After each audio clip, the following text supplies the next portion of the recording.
Inclinons la tête juste un moment pour la prière. Je suis très heureux d'être avec vous ce soir et la première chose que nous voudrions faire maintenant, c'est de parler à celui que nous sommes venus voir, le Seigneur Jésus. Prions. Notre Père céleste, nous considérons ceci comme un très grand privilège d'être ce soir dans cette petite église, au service de ton Fils bien-aimé, le Seigneur Jésus, notre Sauveur. Nous te remercions infiniment pour la grâce qu'il nous a accordée en versant son sang, afin que nous, les impies, nous soyons purifiés par sa grande expiation. Nous prions pour l'Église universelle, partout, pour chaque membre, chaque pasteur. Ce soir, nous prions spécialement pour cette Église-ci et son pasteur, le petit troupeau qui séjourne ici dans cette partie de la ville, en tant que membres du corps de Christ. Nous te prions de les bénir, Seigneur. Bénis les diacres et les administrateurs. Et c'est un grand privilège ce soir, Seigneur, de venir participer ensemble à la communion que nous avons sur ce terrain commun en Christ. Maintenant, Seigneur, nous te prions de sauver toute personne qui est ici ce soir, qui n'est pas sauvée, et de guérir chaque personne malade, et remplis du Saint-Esprit ceux qui ont faim et soif de cela. Sois dans la parole ce soir, Seigneur, et lave-nous par l'eau de la parole, comme nous nous attendons à recevoir davantage. Nous le demandons au nom du Seigneur Jésus-Christ. Amen.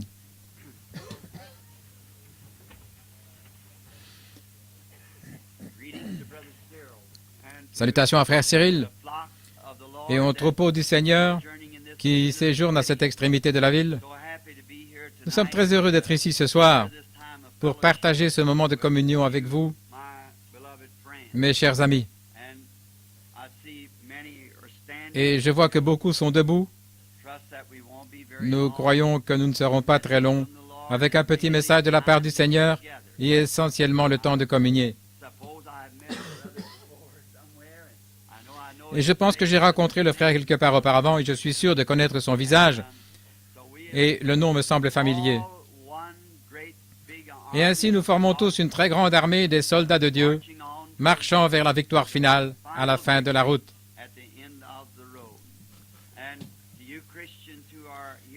Et à vous, chrétiens qui séjournez ici, que la paix de Dieu soit sur vous. Et je crois que Dieu bénira cette petite église. Et puisse-t-elle grandir pour devenir une grande et gigantesque église ici dont tous les membres seront remplis du Saint-Esprit et si obéissant à l'Esprit que le péché ne pourra même pas franchir les portes sans être dénoncé par le Saint-Esprit.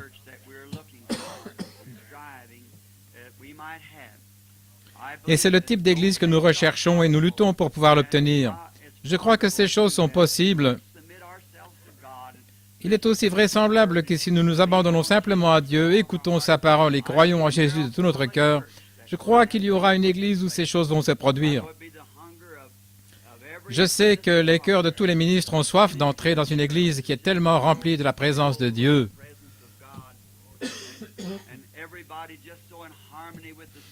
Et où tout le monde est tellement en harmonie avec l'Esprit qu'il n'y aura pas de péché, qu'aucun membre ne pourrait commettre un péché. Aussitôt qu'ils y entreraient, ils seraient avisés de ne pas venir dans la présence de cette Église avec ce péché dans leur vie. Le Saint-Esprit dénoncera cela tout de suite. Voilà le problème. Et c'est ainsi que nous devrions être, les amis. Voilà le type d'Église qu'il faut. Et nous luttons pour cela. Nous luttons tous pour cette chose. Et nous avons l'espérance et nous sommes confiants. Et mon objectif ici à Phoenix, c'est d'être à cette convention avec les hommes d'affaires chrétiens. Et ils ont été si gentils, frère Williams ici présent, pour aller dans ce merveilleux groupe de frères vers les différentes organisations et ainsi de suite.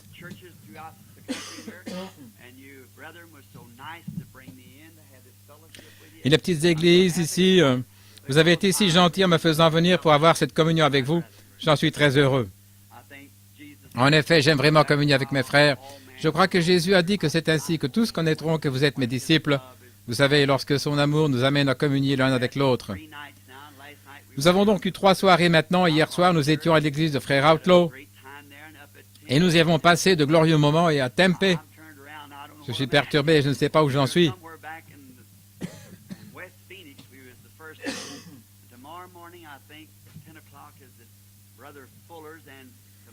Demain matin, je pense à 10 heures, ce sera chez Frère Fuller. Et puis au Faith Temple sur la route indienne, je crois, ou plutôt la route de l'école indienne ou quelque chose de ce genre. Je suis tout embrouillé. Qu'est-ce que c'est? La route McDowell. La route McDowell, le Faith Tabernacle. Oh, la route de l'école indienne, n'est-ce pas quelque chose? Calvary? Oh, le Fellowship Tabernacle, je suis tout embrouillé. J'ai entendu Billy me dire, quand nous venions, Fellow Tabernacle. Mais maintenant, vous qui êtes ici à votre poste de devoir, c'est demain matin, demain soir, et ne l'oubliez pas,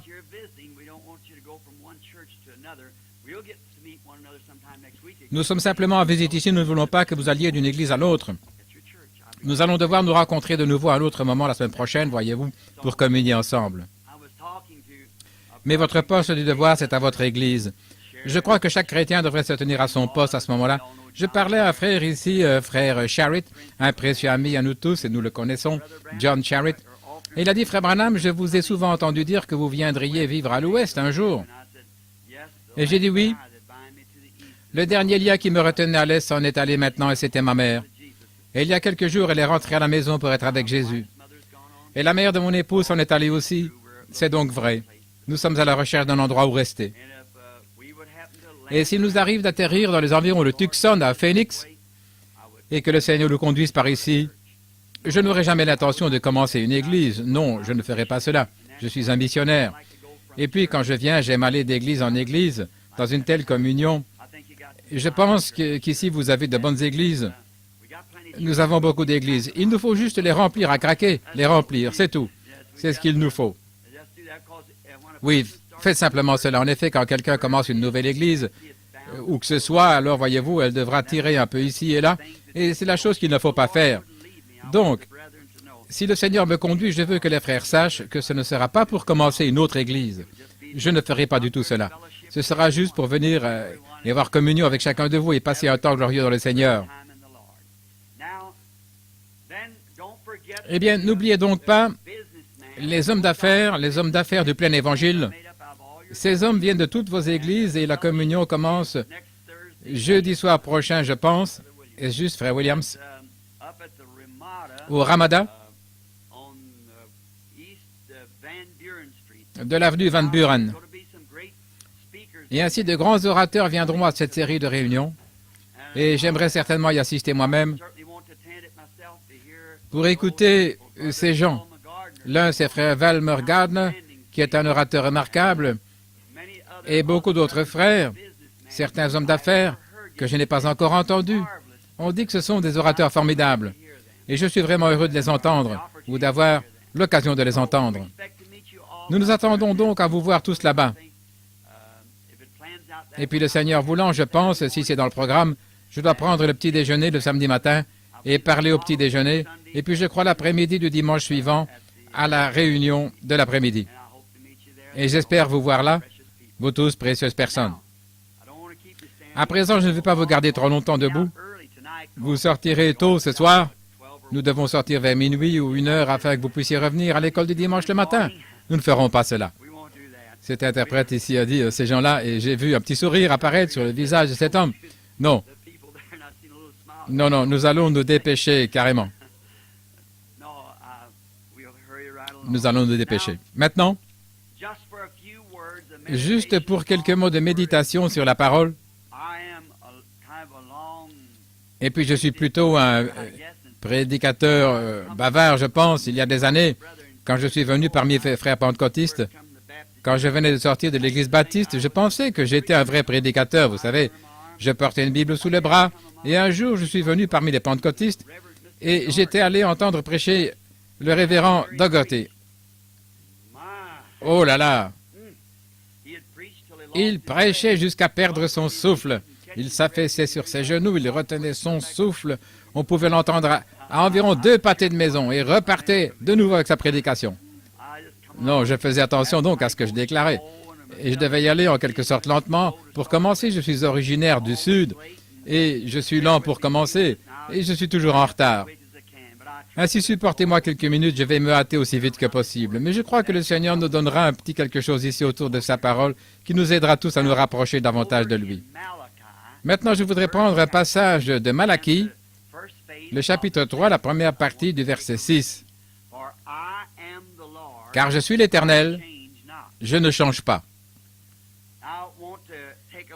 Je voudrais prendre un petit sujet, si cela plaît au Seigneur, intitulé « Le Dieu immuable qui agit de façon inattendue. » Le Dieu immuable agissant de façon inattendue.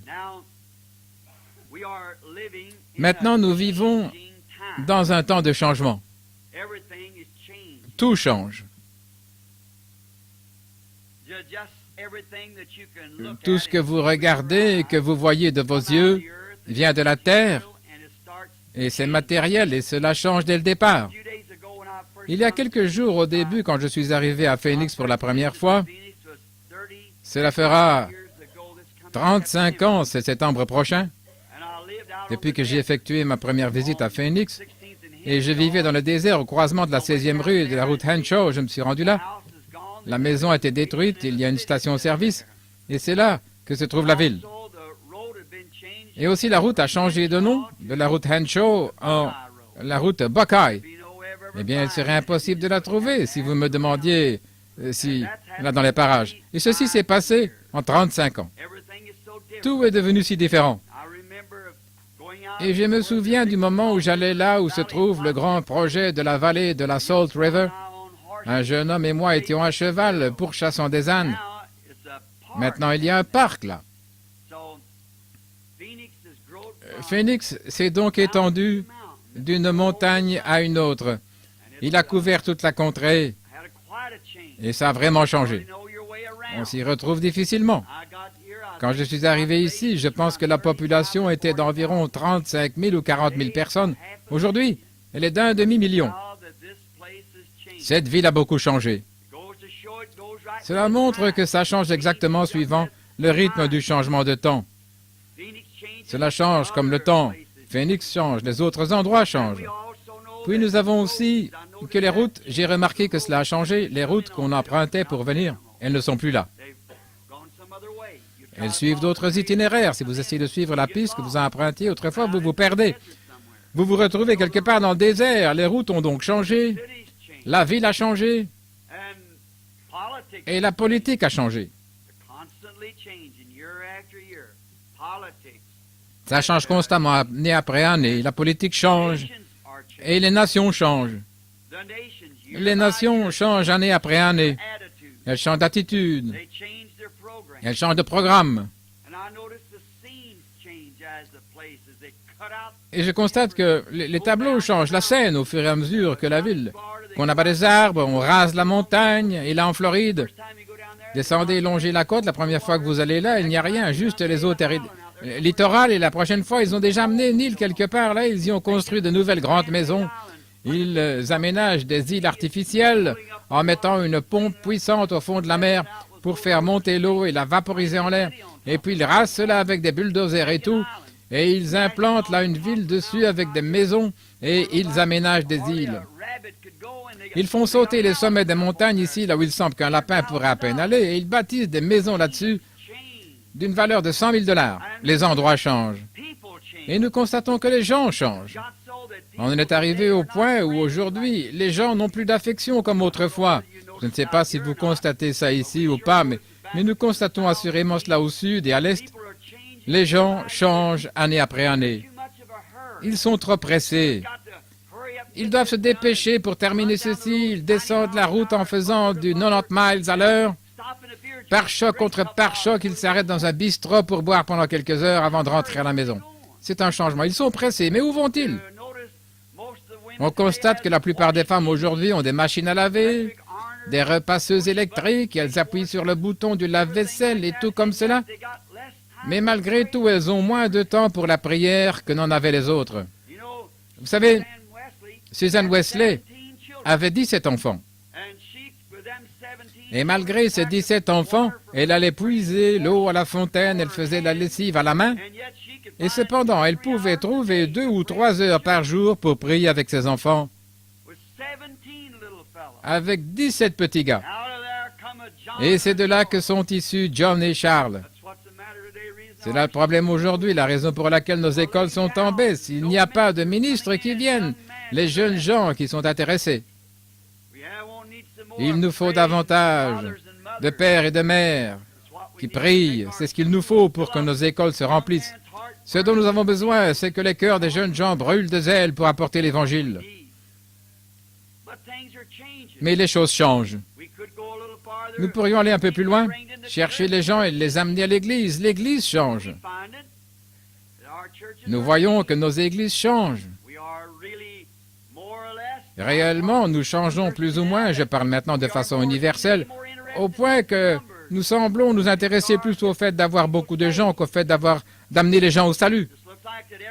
On dirait que chacun veut avoir le nombre le plus élevé, ou avoir la plus grande église, ou le plus grand bâtiment, ou fonder la plus grande dénomination, ou quelque chose de ce genre, au lieu de penser aux pauvres âmes perdues.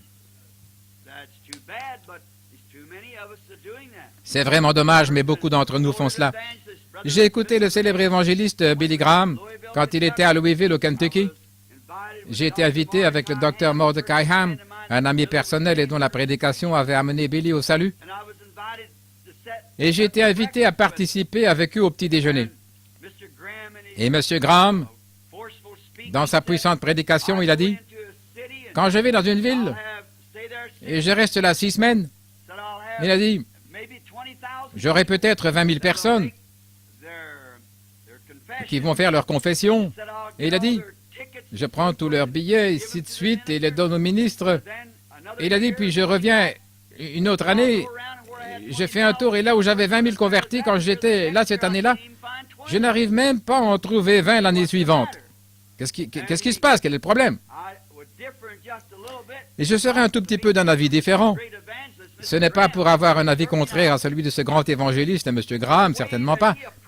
Mais sa façon d'approcher la chose en disant quel est le problème. Et il a pointé du doigt, il a dit, « Trop de prédicateurs paresseux, a-t-il dit. Vous restez là jour et nuit, les pieds sur le bureau, et vous ne prenez pas ces cartes pour faire le suivi. » Il a dit, quand Paul était ici, il allait dans une ville et faisait un converti. Et quand il revenait l'année suivante, il en avait 30 ou 40 à partir de ce seul converti. À partir de ce dernier, il avait des arrière petits-enfants, vous voyez. Et il a dit, et moi j'en fais 30 000, et quand je reviens, ou 20 000, et quand je reviens, je ne peux pas en trouver 20. Eh bien, c'était peut-être parce que je suis pentecôtiste. Mais je tenais tellement à dire ceci que je pouvais à peine me taire. Mais je me suis dit, quel est ce prédicateur paresseux qui est resté avec les pieds sur le banc quand Paul l'a amené au salut? Voyez-vous, c'était ce converti lui-même qui avait été amené assez profondément en Dieu, au point qu'il tenait bon. Et quand un homme s'empare vraiment de Dieu, Dieu entre dans le cœur de cet homme. Ne vous en faites pas, les étincelles voleront de toutes parts, parce qu'il est suffisamment ancré en Dieu, et toute sa vie est enracinée en Christ et fondée sur lui. Par conséquent, nous savons que ce n'est pas juste un problème de prédicateur paresseux. C'est parce que le converti ne va pas suffisamment en profondeur au point de ne plus voir le monde et les choses du monde. Si jamais il s'approche suffisamment de Dieu, il ne voit pas cela. Mais nous voyons que les églises changent et que les gens changent. Les routes changent, les endroits changent, la politique change. Mais il y a une seule chose qui ne change pas, c'est Dieu. Il reste le même. Je suis Dieu et je ne change pas. Peu importe combien de temps s'écoule, Dieu n'a jamais changé d'un iota et il ne peut pas changer. Quelle position! La raison pour laquelle il ne peut pas changer, c'est parce que Dieu est infini. Et tout ce qui est infini ne peut pas changer. Et puis examinons ceci juste un instant avant d'aborder l'Écriture. L'infini, c'est l'infinité. Il n'y a ni commencement ni fin. Il est tout-puissant, omnipotent, omniprésent, omniscient. Il connaît toutes choses, tous les endroits, toutes les époques. Il est tout-puissant. Il est Dieu. Et il ne peut pas changer.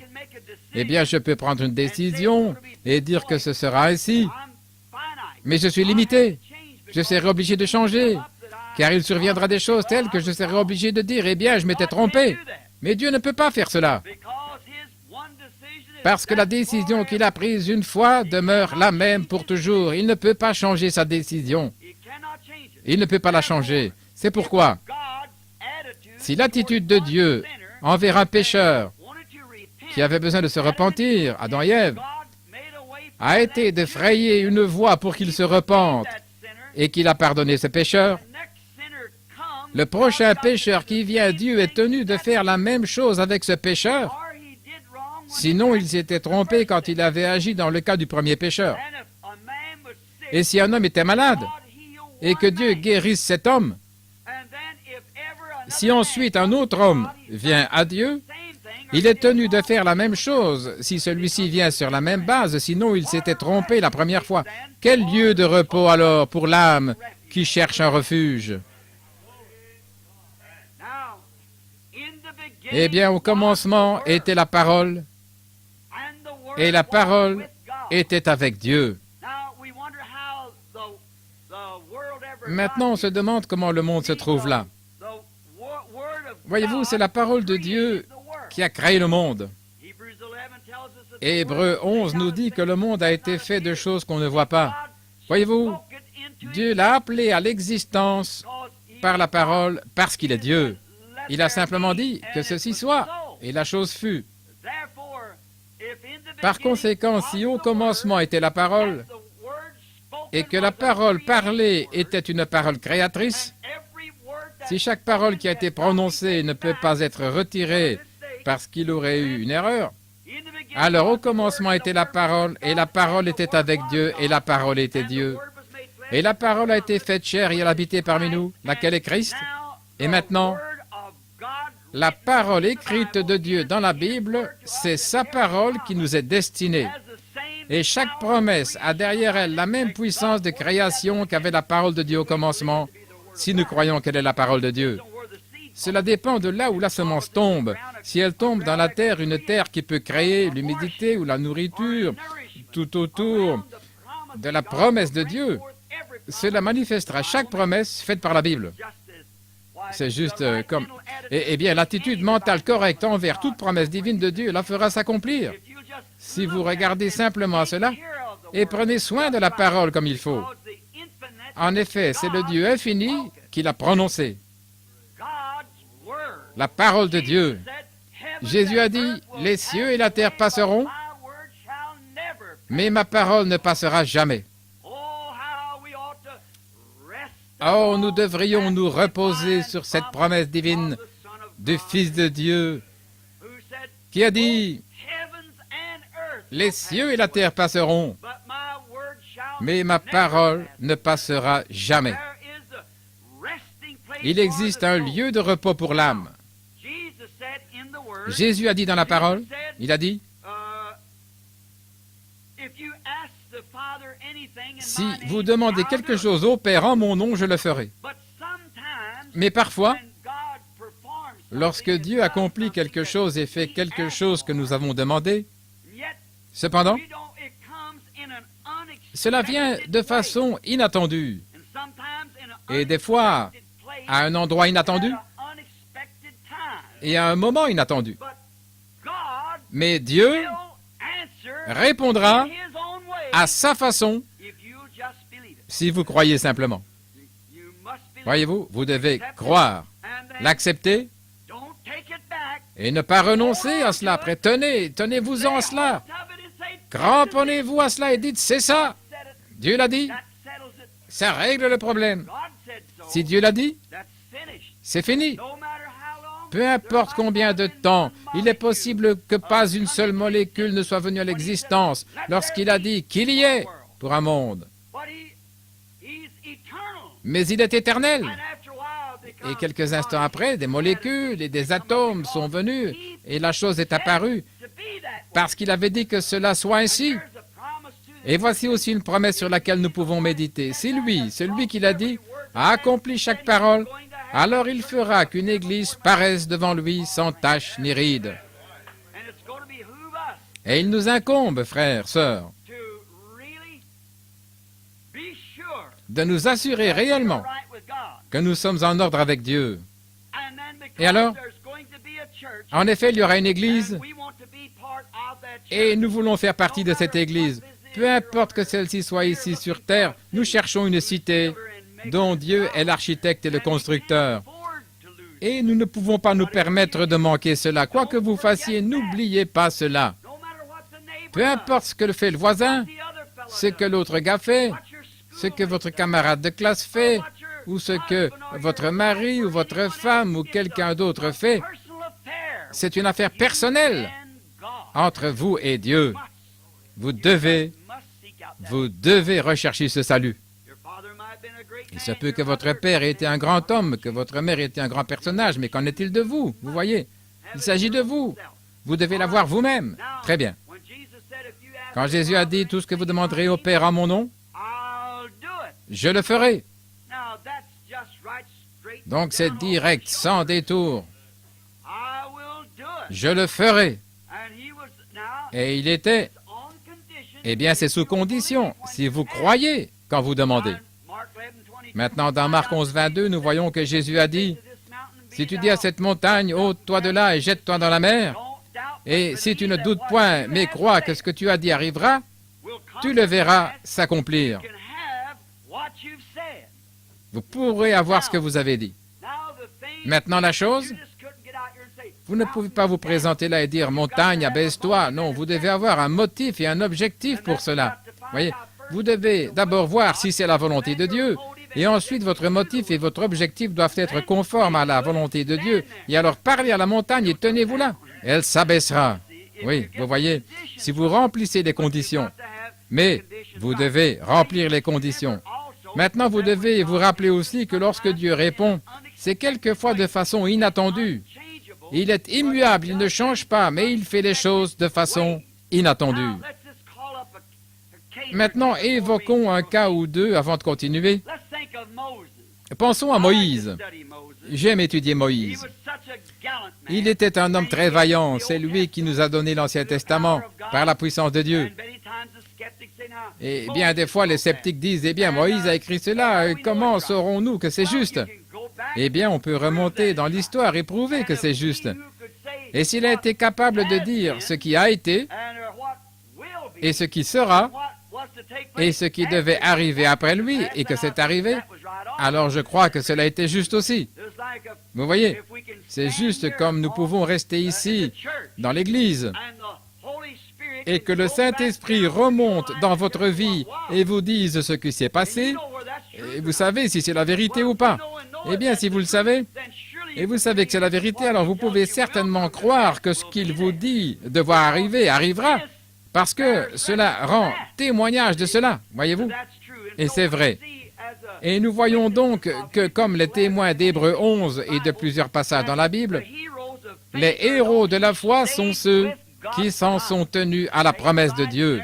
Restez juste là, peu importe ce que quelqu'un d'autre dit, et Dieu vous accordera la chose au moment qu'il aura jugé bon.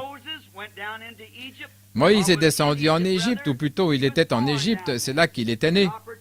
Un bel enfant, ses parents ont vu qu'il était beau, et ils n'ont pas eu peur de l'ordre du roi. Et alors, lorsque Moïse enseignait par sa mère, quelle bonne enseignante, sa propre mère, elle lui racontait ses histoires. Moïse, tu es mon fils, mais tu es né dans un but. Et Dieu t'utilisera un jour pour délivrer Israël. Et après la mort de sa précieuse mère, je suppose donc que Moïse est devenu là un grand chef ou celui qui remplacerait Pharaon. Il était l'héritier du trône. Puis un jour, il compatit au malheur de ses frères. Et des fois, compatir à quelque chose. Cependant, même si nous compatissons, nous devons agir selon la façon de faire de Dieu pour que le travail soit fait correctement. Certainement. Eh bien, je crois que Dieu a de la compassion pour tous ceux qui ont faim et qui souffrent. Et nous avons toutes sortes d'organisations pour nourrir ceux qui ont faim et tout. Et je crois que c'est une chose merveilleuse. Mais cependant, le vrai travail, c'est l'Évangile. C'est ça le vrai travail, l'Évangile. Prendre l'Évangile. Maintenant, nous voyons qu'après avoir constaté qu'il avait failli dans ce qu'il faisait, en effet, c'était un homme intelligent, un militaire, et il s'est rendu compte qu'il avait échoué. Alors il a fui son devoir, il est allé dans le désert et il y est resté 40 ans. Et il a eu une femme et ainsi de suite, des enfants, ou plutôt un enfant, Gershom. Eh bien, ce qui est étrange, c'est qu'avec un appel de Dieu dans sa vie, et j'imagine que Moïse n'était jamais capable de s'en éloigner, jamais capable. Et il se peut qu'il y ait ici ce soir des gens qui nous écoutent directement, que quelque part dans votre vie, vous avez senti qu'il y avait un appel dans votre vie, mais vous n'y avez jamais prêté attention. Vous serez malheureux aussi longtemps que vous serez en vie jusqu'à ce que vous fassiez attention à cette vie. Et sans aucun doute, il y a des gens ici qui cherchent le Saint-Esprit depuis des années. Depuis des années. Et vous dites simplement, eh bien, je ne sais pas, je devrais le recevoir. Eh bien, vous ne serez jamais, jamais satisfait jusqu'à ce que vous receviez cela, voyez-vous, car vous avez été fait pour cela. Maintenant, vous devez en faire la première chose dans votre vie. Que vous mangiez encore, ou boire, ou dormir, quoi que vous fassiez, vous devez trouver cela. C'est juste, ça doit être la première chose. Tenez-vous-en juste à la promesse de Dieu, il vous l'a promis, alors tenez-vous-en à cela, et Dieu accomplira cela. Et il se peut qu'il le fasse à un moment inattendu. Vous dites, eh bien, frère Branham, j'ai travaillé durement aujourd'hui, je suis un peu fatigué, je ne me sens pas bien depuis 3 ou 4 jours. Il se pourrait que ce soit juste le moment. Vous ne saurez jamais quand ça va arriver. Que de fois j'ai pu m'arrêter et raconter plusieurs jours mon expérience quand je vais chercher le Seigneur dans les bois. Comment les épines m'égratignent, les oiseaux m'embêtent et les moustiques qui me piquent, c'est juste à ce moment-là que Dieu s'apprête à faire quelque chose. C'est juste quand quelque chose semble tout à fait inattendu que Dieu vient alors sur la scène, quelque chose s'ancre. Maintenant, considérez Moïse. Moïse, ce berger très âgé. À l'époque, il avait déjà 80 ans. Il avait 40 ans. Avant de prendre position pour Dieu. Et à ce moment-là, il faisait paître les brebis. Je pense qu'il avait fait 40 ans dans le désert. Et il commençait à se faire vieux. Peut-être avec une moustache grise et une longue chevelure grise flottante. Et il était là, pas dans une église, il était sur le mont Horeb. Et Dieu n'est jamais descendu dans un sermon, mais dans un buisson ardent. Voyez-vous, à un moment inattendu, dans un endroit inattendu, et de façon inattendue. Eh bien, avec son bâton à la main ou une épée, je ne sais quoi, pour tuer l'Égyptien, il pensait que Dieu le rencontrerait là. Mais Dieu ne l'a même pas rencontré dans une église, c'était au pied de la montagne. Dieu ne l'a pas rencontré dans les cantiques, mais dans un buisson ardent. Et ce n'est pas lorsqu'il était un jeune homme, mais c'est lorsqu'il était un vieil homme. Dieu l'a appelé après qu'il ait eu 80 ans. Pensez-y. Parfois, nous pensons, parce que nous avons 35 ou 40 ans, quoi que nous ayons, vous n'êtes jamais trop âgé. Vous avez une âme qui doit vivre éternellement. Rappelez-vous donc, c'est toujours ainsi. Dieu, le Dieu immuable, à un moment inattendu, de façon inattendue, dans un endroit inattendu. Prenons Jacob. Jacob fouillait. Il s'est retrouvé pris entre deux feux. Eh bien, il rentrait chez lui. Et Laban, son beau-père, le poursuivait dans ce sens parce que la femme de Jacob avait volé ses dieux. Et puis, il a remarqué qu'Ésaü, son frère, qu'il avait trompé, le poursuivait dans l'autre sens. Eh bien, c'était vraiment un moment où il ne s'attendait pas à ce que Dieu le visite. Et voici venir Laban de ce sens-ci, et Laban et Ésaü dans l'autre sens. Mais Jacob a traversé le petit ruisseau, et alors, il a vraiment traité affaire. Et c'était peut-être la première fois de sa vie qu'il s'était emparé de quelque chose de réel.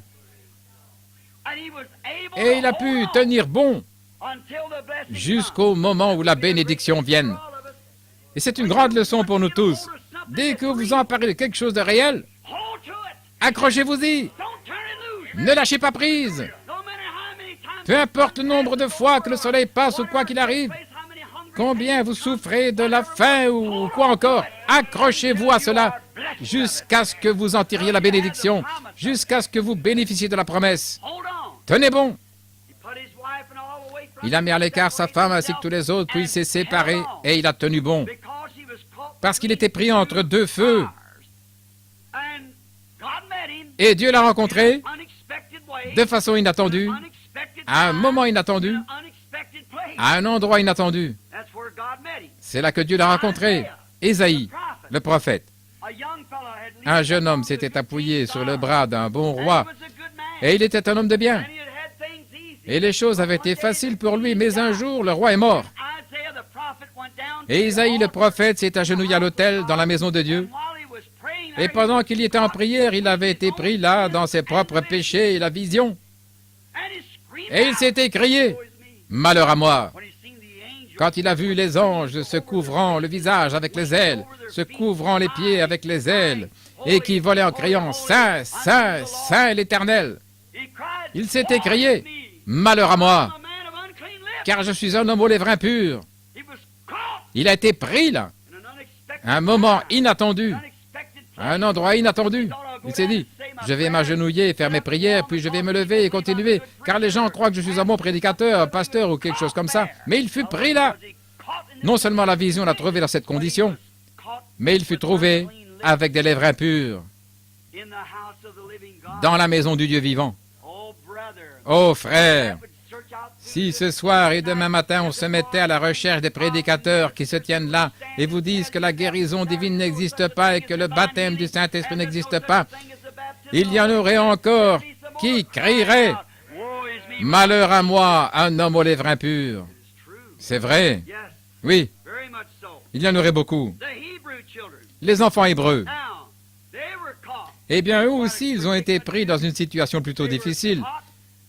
Ils ont été pris à un endroit inattendu où ils ont rencontré Dieu pour que Dieu les visite dans une fournaise ardente, à un moment inattendu, de façon inattendue.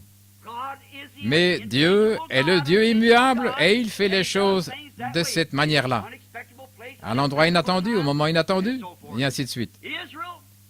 Israël avait demandé un roi puissant. Il voulait un roi pour les délivrer.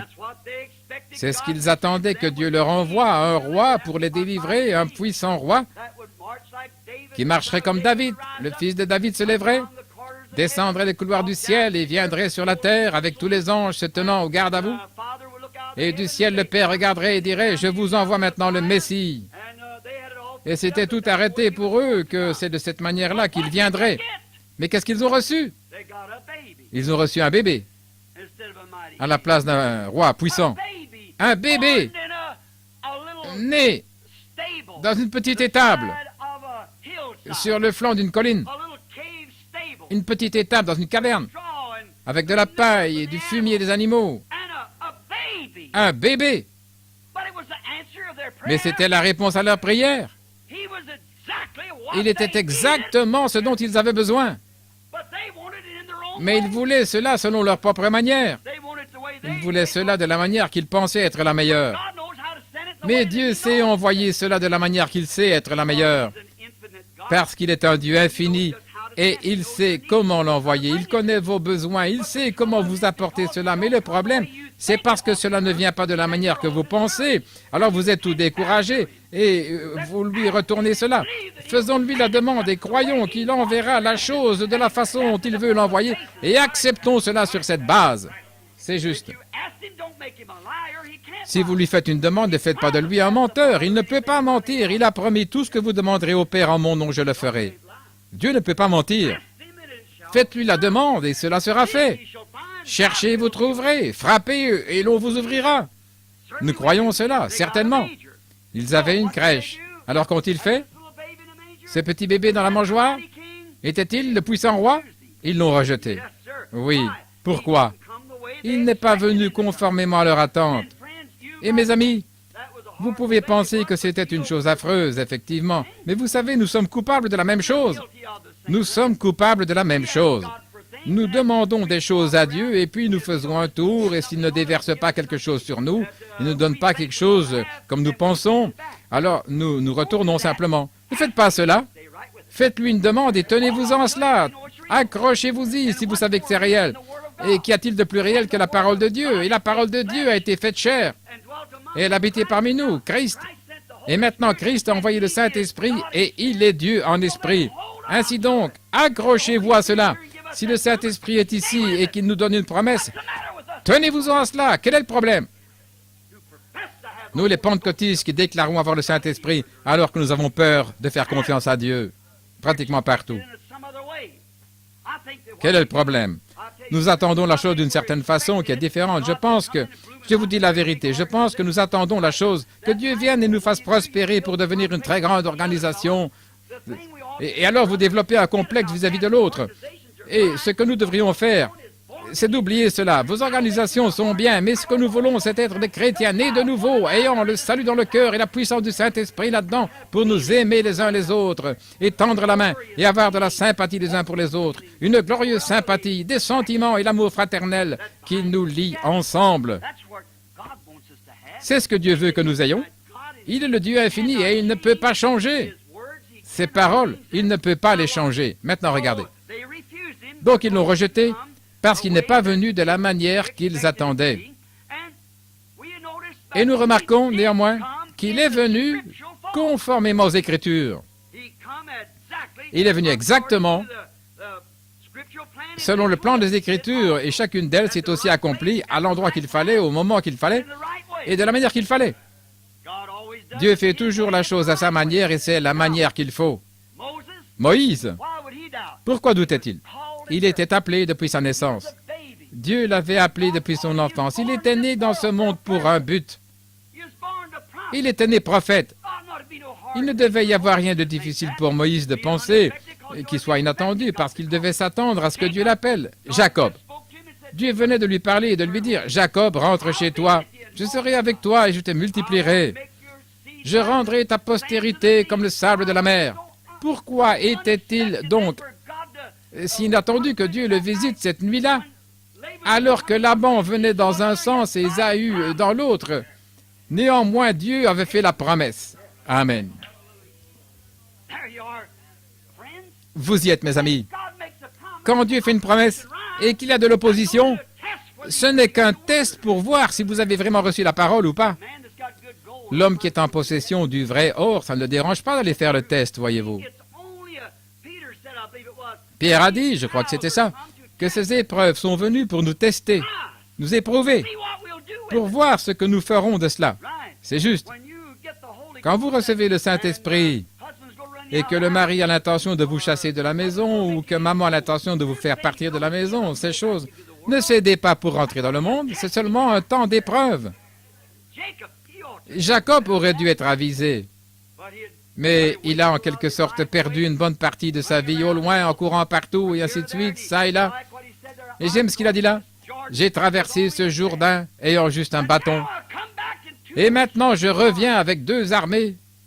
Je retourne étant une si grande multitude. Et il a dit, voici Ésaü, mon frère, qui vient dans ce sens, et mon beau-père à ma poursuite. Et quand il s'est retrouvé dans cette situation, il est allé à l'endroit exact et a commencé de façon inattendue, je pense, à recevoir la réponse.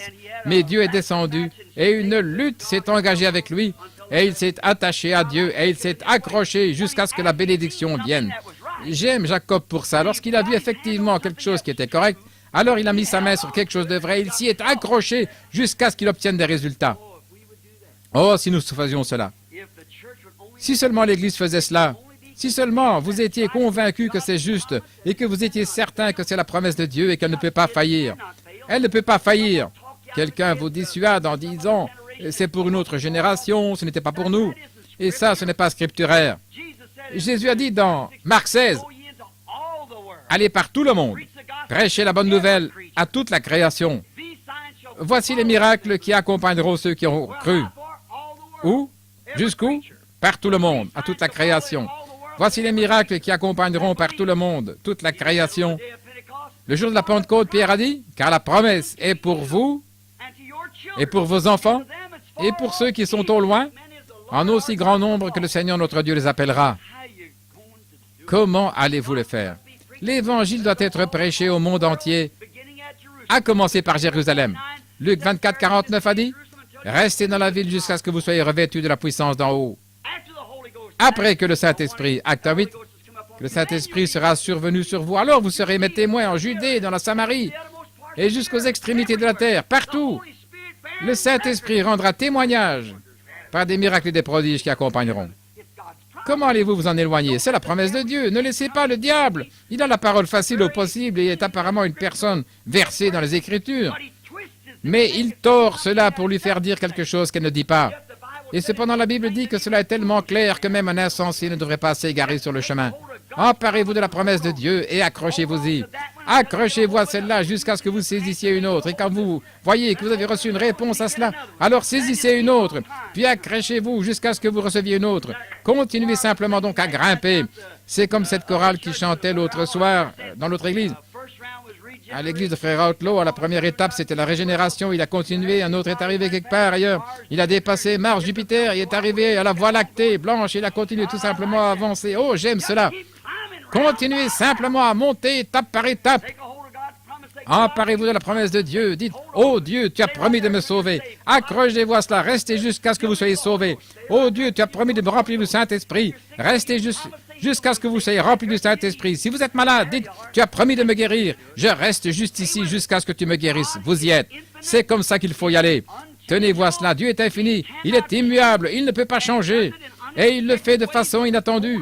Mais accrochez-vous jusqu'à ce que cela arrive. Ne dites pas à Dieu comment vous voulez, comment il doit le faire. Il le fera tel qu'il voudra le faire. Ne lui dites pas comment il doit faire la chose. Maintenant, nous voyons qu'Ésaïe est un né prophète.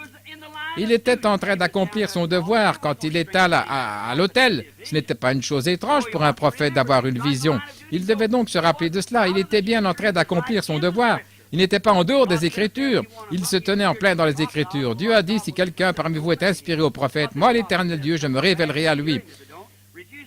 Si ce que le prophète dit s'accomplit, alors écoutez-le. Sinon, rejetez-le. Voyez-vous, Jacob était dans la ligne des Écritures. Moïse était dans la ligne. Et aussi Élie. Je voudrais lui dire, il est allé dans le désert et il est devenu mélancolique. Et Dieu l'a envoyé.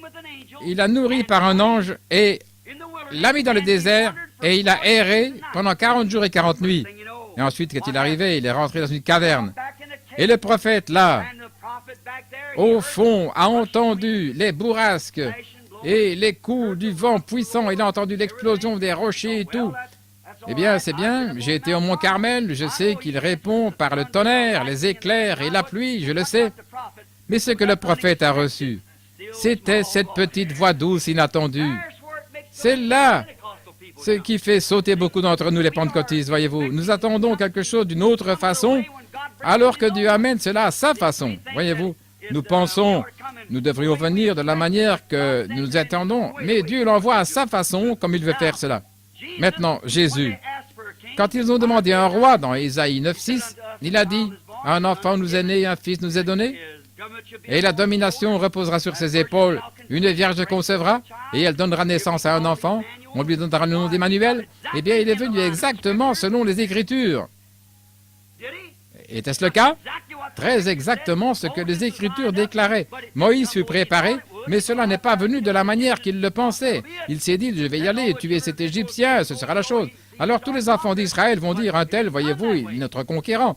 Mais ce n'est pas arrivé ainsi. Mais il était dans la ligne des Écritures. Jacob ainsi que les autres étaient dans la ligne des Écritures quand Dieu agissait.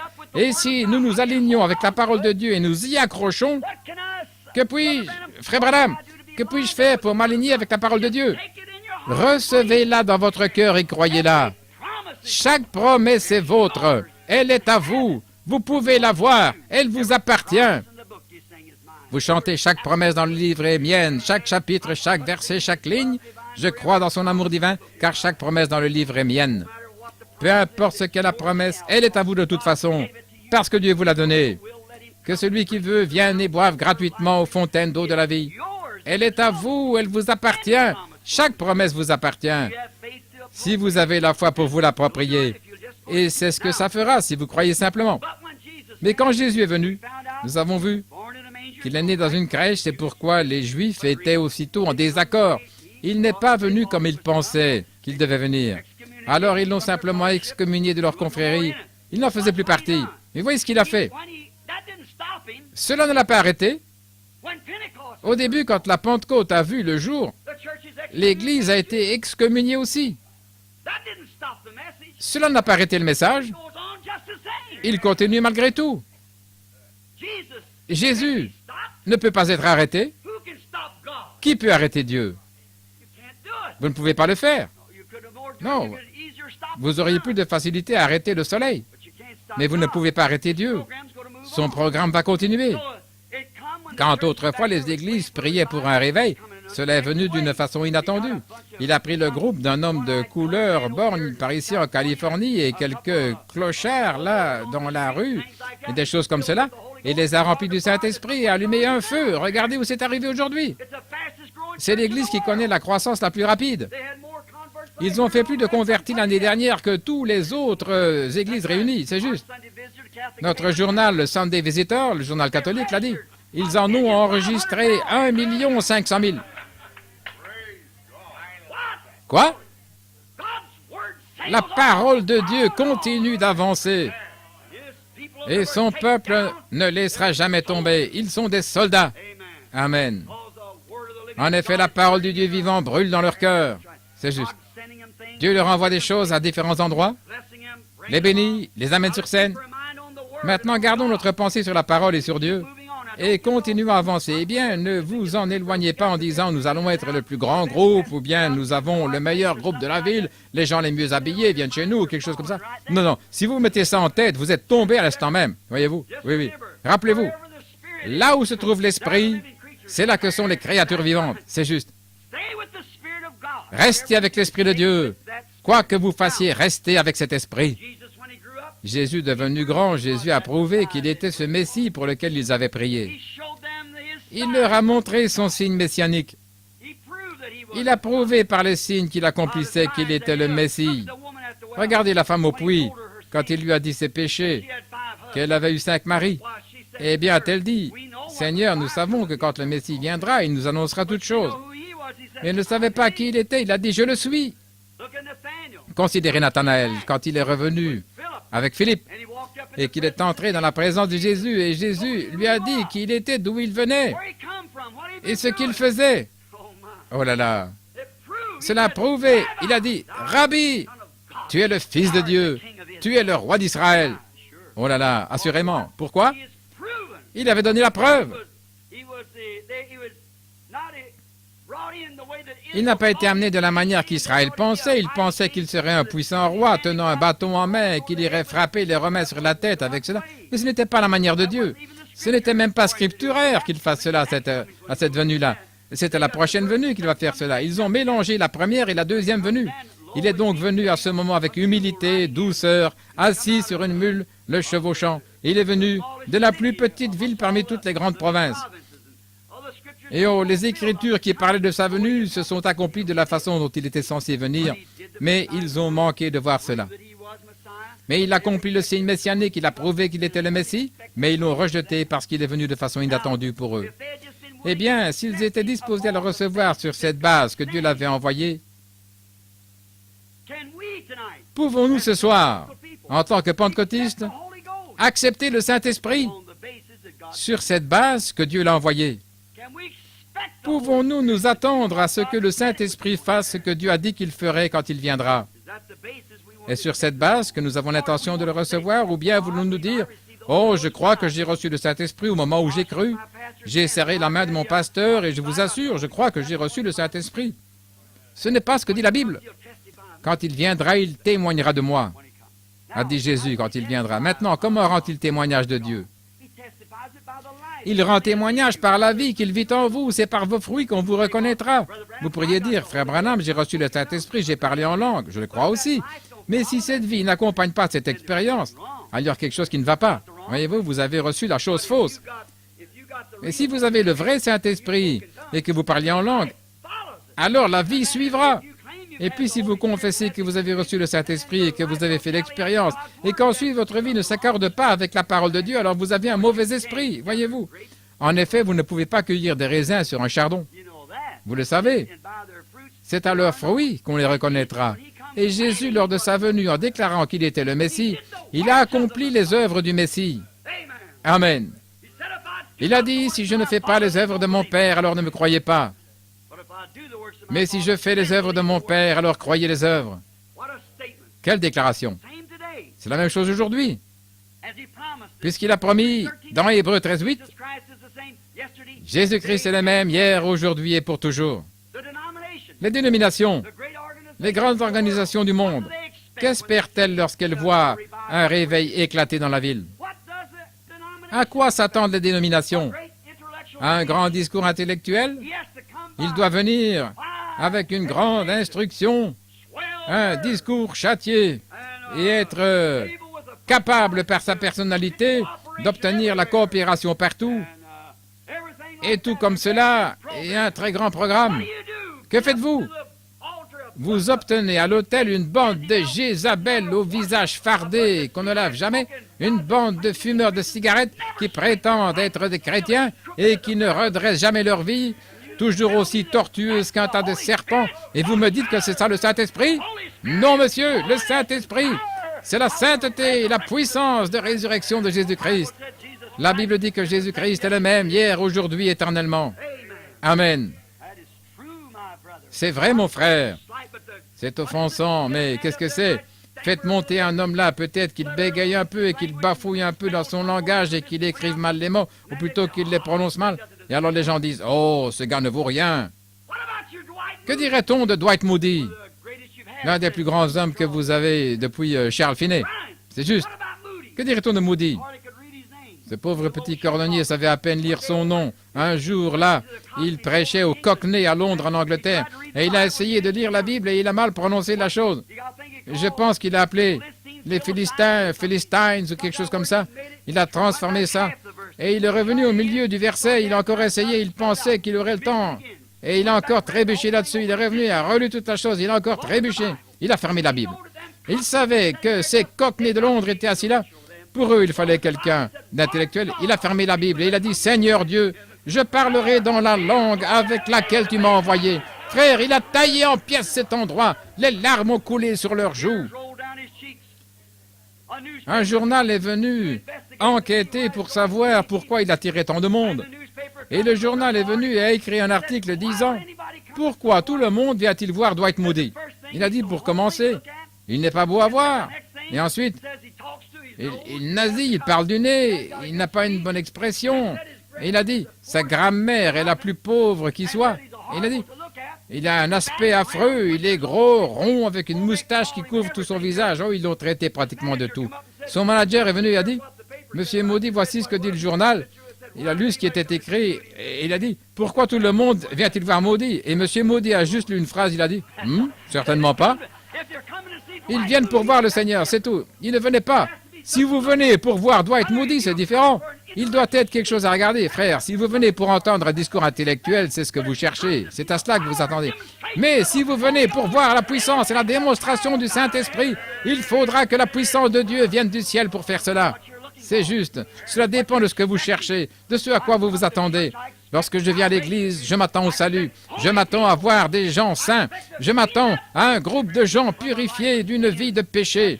C'est ce à quoi on s'attend. En effet, c'est ce que Dieu exige. Mais voyez-vous comment nous laissons tomber les barrières.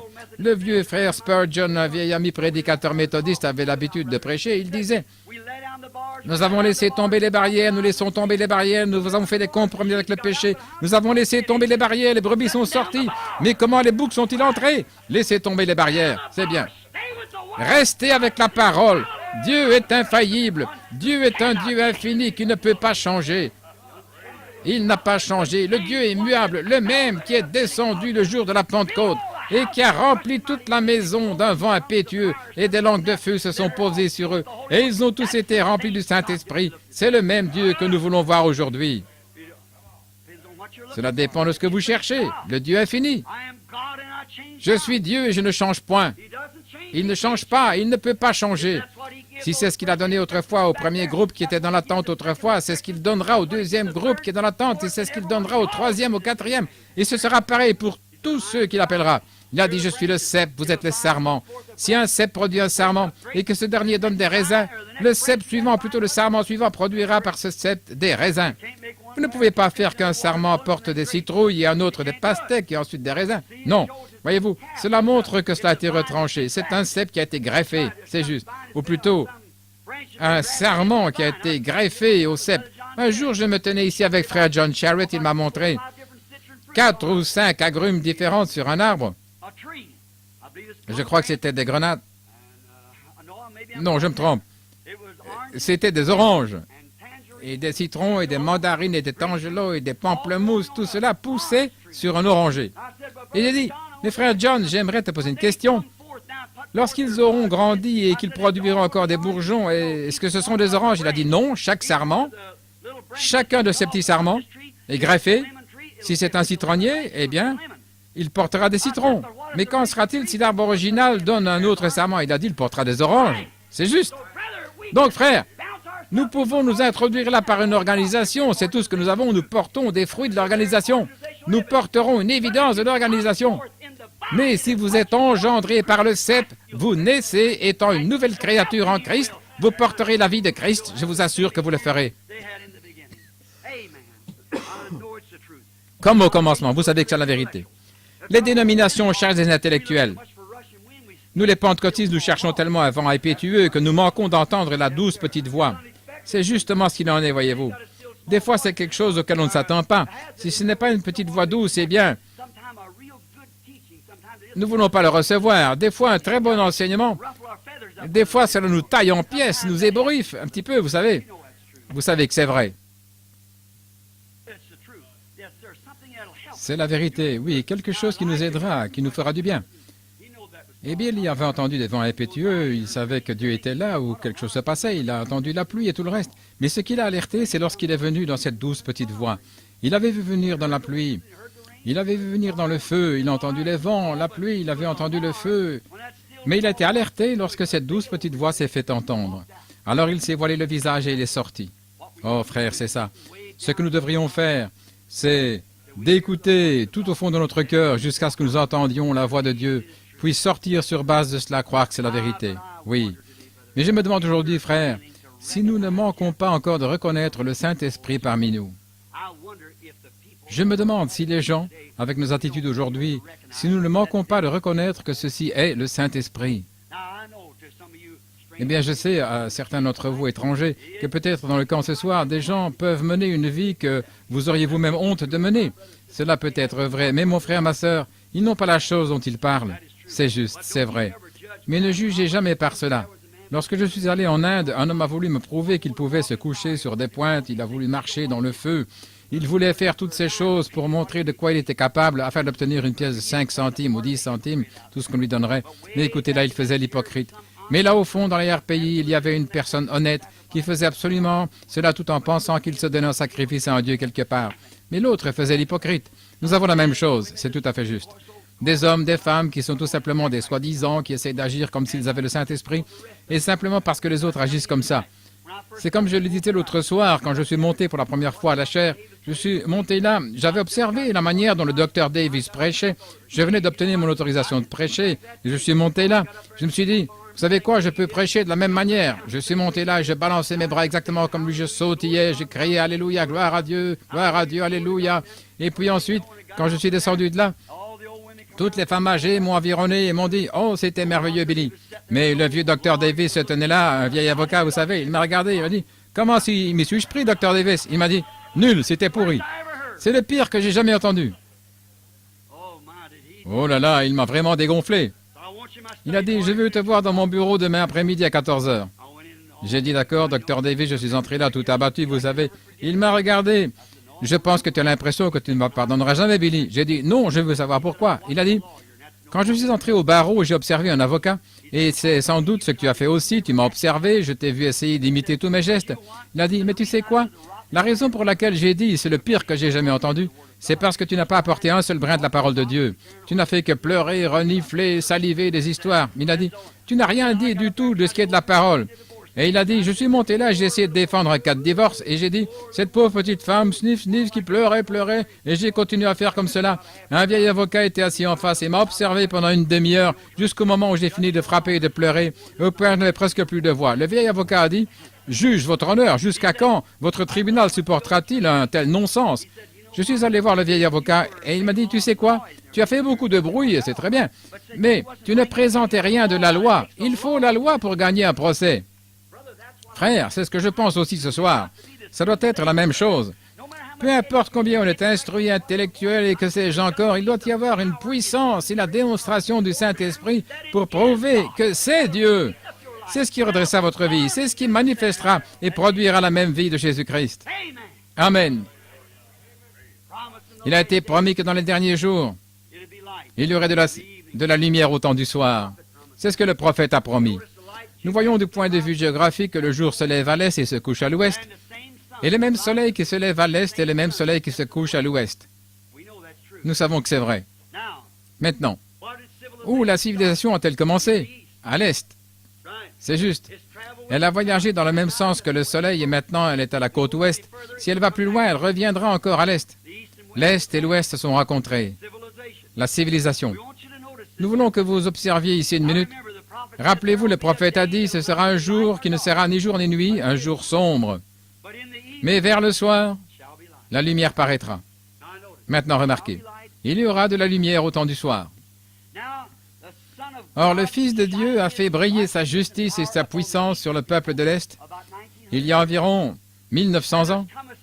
Et il y a eu un espace de temps où nous avons eu des enseignements intellectuels, nous avons eu un temps glorieux, nous avons formé des organisations, nous avons fait de grandes œuvres, ce qui est bien. C'est juste un jour sombre. Je ne pense pas que vous en ayez ici à Phoenix, mais nous en avons à l'est un jour plutôt nuageux, assez de lumière pour se déplacer, mais le soleil ne brille pas. Quelque part, il brille parce que il n'y aurait pas de lumière s'il ne brillait pas, mais ce n'est pas exactement la bonne lumière du soleil. En revanche, au temps du soir, les nuages se retirent et le même soleil qui a brillé à l'est brille à l'ouest. Alors le même Jésus, le même Saint-Esprit qui est tombé autrefois sur les gens de l'Est, est descendu pendant le jour de l'organisation. Il est tombé ici dans les derniers jours pour faire briller la lumière sur l'horizon de l'Ouest. C'est le même Jésus, la même chose, le même qui aime. Il est ici ce soir sous la forme du Saint-Esprit. Il est le Dieu immuable. Il ne peut pas être changé. Non, il vient d'une façon inattendue. Il accomplit des prodiges de diverses façons, plutôt de façon mystérieuse, pour accomplir ces prodiges. Mais rappelez-vous, Jésus a dit, ce qui arriva du temps de Sodome arrivera de même au jour du Fils de l'homme. Personne ne peut douter de cela, qu'il a dit, ce qui arriva à Sodome. Eh bien, à Sodome, c'était juste avant que le feu tombe et consume Sodome et Gomorrhe. Et maintenant, nous sommes juste avant que cette heure de minuit sonne pour la seconde venue de Christ et pour la destruction du monde par le feu. Qu'est-il arrivé? Il y avait 3 catégories de gens en ce temps-là, et il y a 3 catégories de gens aujourd'hui. Premièrement, il y avait les sodomites, le monde. Il y avait Lot et sa famille, l'Église, le genre intellectuel et formaliste. Et il y avait Abraham et son groupe. Abraham et son groupe étaient assis là, l'Église élue appelée à sortir. Rappelez-vous. Eh bien, il y avait 3 groupes, les sodomites, les pécheurs, les méchants, le monde, comme aujourd'hui. Il y avait le membre d'église, tiède, froid, Lot et son groupe. Il y avait Abraham, les appelés à sortir de là, et il s'est établi dans le désert ici, acceptant des choses difficiles, c'est juste. Et le Seigneur est descendu sous la forme d'un homme, celui qui parlait parmi ces 3 anges qui se tenaient là. Eh bien, quelqu'un m'a posé la question disant, frère Branham, vous ne croyez pas que c'était Dieu? J'ai dit, c'était Dieu. Parce que, écoutez, Abraham l'a appelé Seigneur avec S majuscule. C'est Elohim, c'est-à-dire Dieu. Il a dit, eh bien, comment ça pouvait être lui? Il a dit, Dieu en train de manger. J'ai dit, assurément. J'ai dit, Dieu a simplement tendu la main et a pris une poignée de lumière cosmique, et que sais-je encore qu'il devait mettre ensemble, et du pétrole et de la lumière cosmique, et du calcium et de la potasse, et il a fait, entre là, Gabriel. Entre là, Michael. Et puis il est entré lui-même. Il est Dieu. Vous manquez de voir qui il est. Il est le Dieu immuable. Je suis heureux ce soir d'avoir cette foi en lui, qu'un jour, quand ma vie, mon corps, avec ces 16 éléments, retournera à la poussière de la terre, il dira cependant, William Branham, et je sortirai. Il soufflera là-dedans le souffle de vie, et il dira, voilà. Il contournera la naissance de ma mère, et ainsi de suite, comme Jésus lors de son premier miracle. Il a changé l'eau en vin. En fin de compte, ce serait devenu du vin, mais il a contourné toute la procédure et il a dit que l'eau se change en vin. À la résurrection, il ne dira pas, Monsieur et Madame Branham, remariez-vous et engendrez William. Il parlera et je paraîtrai. Amen, c'est lui, il est Dieu. Il l'a fait assurément. Il s'est avancé là devant Abraham. Eh bien, observez ce qu'il a fait. Rappelez-vous, il descendait, 2 parmi ses anges sont descendus prêcher à Sodome. Est-ce juste? Ils ont tenu une réunion là, mais ils n'ont pas accompli beaucoup de miracles. Mais qu'ont-ils fait? Ils ont frappé ces sodomites d'aveuglement. Et maintenant, nous avons ces mêmes anges qui prêchent à l'église formaliste aujourd'hui, un Billy Graham et les autres. Et qu'est-ce qui aveugle le monde? C'est la parole. Et la prédication de la parole. Cela aveugle les incrédules. Mais observez cette église élue, appelée à sortir, cet ange qui a parlé là à Abraham. Et maintenant, rappelez-vous, jusqu'à quelques jours avant, son nom était Abraham, et le nom de sa femme était Sarai, S-A-2-R-A. Mais Dieu avait rencontré Abraham sous la forme de l'Esprit, et il avait changé son nom d'Abraham en Abraham, de Sarai en Sarah. Et maintenant, observez cet ange, avec de la poussière sur ses vêtements, et il a dit, Abraham, où est Sarah, ta femme? Je me demande, Abraham doit avoir dit, j'ai été bien conduit, j'ai senti vraiment quelque chose. Cet homme était différent. Il a dit, elle est dans la tente là, derrière toi. Comment savait-il qu'il avait une femme? Comment savait-il que son nom avait été changé? Comment savait-il? Dans ces conditions, il a dit, je te visiterai à cette même époque au temps de la vie. Comment savait-il qu'Abraham était marié? Où est Sarah, ta femme? Il a dit, regardez, pronom personnel, je te visiterai au temps de la vie. Vous voyez qui c'était? Vous voyez qui c'était? Et il a dit, Sarah, dans la tente, a dit, comment pourrais-je? Elle a ri. En d'autres termes, un petit ricanement, vous savez, en elle-même. Elle a dit, comment pourrais-je avoir encore du plaisir? Abraham avait 100 ans et la Bible explique donc cela clairement, qu'ils étaient tous les deux vieux et avancés en âge, et que Sarah n'avait plus ses règles depuis longtemps. Le corps d'Abraham était déjà usé et Sarah n'était plus en état d'avoir des enfants. Je te visiterai selon la vie à cette même époque et tu auras cet enfant. Maintenant, remarquez, avant de terminer. Et Sarah a ri, disant, comment cela pourrait-il se faire, moi qui suis vieille, avoir encore du plaisir, et mon Seigneur aussi. Maintenant, remarquez là que c'est un petit S minuscule, Seigneur Abraham, qui est aussi vieux. Et l'ange a dit, pourquoi Sarah a-t-elle ri? Oh là là. Maintenant, rappelez-vous, Jésus a dit, ce qui arriva du temps de Noé et du temps de Sodome arrivera de même à la venue du Fils de l'homme. Qu'est-ce que c'est?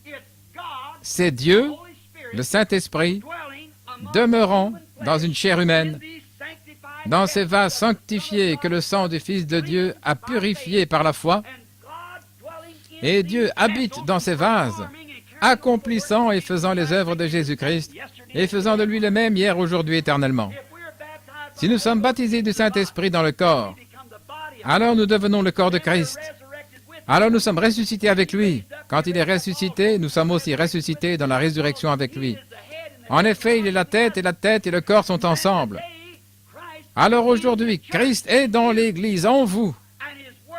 Et ses œuvres qu'il a faites, autrefois Saint Jean 14:12, celui qui croit en moi, les œuvres que je fais, il les fera aussi. C'est juste. Hébreux 13:8, Jésus-Christ est le même hier, aujourd'hui, éternellement. Voyez-vous là? Les gens ne s'attendent pas à ce que cela soit ainsi. Ils nous prennent pour une bande d'illettrés, des gens qui ne savent même pas de quoi ils parlent. Ils croient que c'est une bande d'idiots. Mais il se peut que nous le soyons, dans le sens dont ils parlent. Mais nous avons accepté le Saint-Esprit tel que Dieu l'a déversé, et nous avons les mêmes résultats que les autres ont eu autrefois, et cela montre donc que c'est la même chose. Il est le Dieu immuable. Nous avons les mêmes résultats. Amen. Ma propre mère, en mourant, elle a dit, « Billy, je l'avais baptisé il y a plusieurs années. Elle a dit, tu as été plutôt un guide spirituel pour moi, Billy. » Et j'ai dit, « Maman, vous savez que notre famille est catholique. Au début, quand j'ai su que Dieu est Dieu depuis mon enfance, j'ai su cela toute ma vie. Mais ma fille n'allait jamais à l'église, ma famille.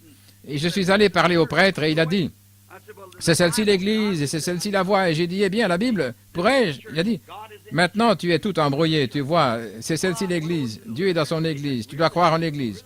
Je suis allé chez les luthériens, ils ont dit, c'est nous l'Église, c'est nous qui sommes le corps des croyants. Je suis allé chez les méthodistes, ils ont dit, c'est nous qui sommes le corps des croyants. Et chez les baptistes, la même chose. Ils sont tous dans l'erreur. C'est nous qui le sommes. Je me suis dit, que se passe-t-il? Une Église est un corps de croyants. Celui-ci dit ceci et cela. Il doit y avoir quelque chose qui ne marche pas. Alors j'ai dit, je suis retourné immédiatement à la Bible, maman, et j'ai lu exactement ce que cette première Église a fait. Et la manière dont ils ont fait cela, et c'est de la même manière que je l'ai fait aussi, et j'ai obtenu les mêmes résultats. J'ai dit, gloire à Dieu, cela me suffit. Tant que j'ai les mêmes résultats, je vois le même Jésus.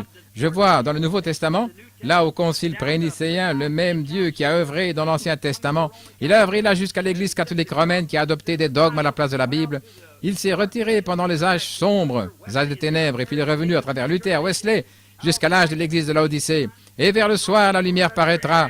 Dieu fera sortir une Église aussi sûre que je me tiens ici, et de voir le même Saint-Esprit, par les mêmes promesses, accomplir les mêmes œuvres, la même chose.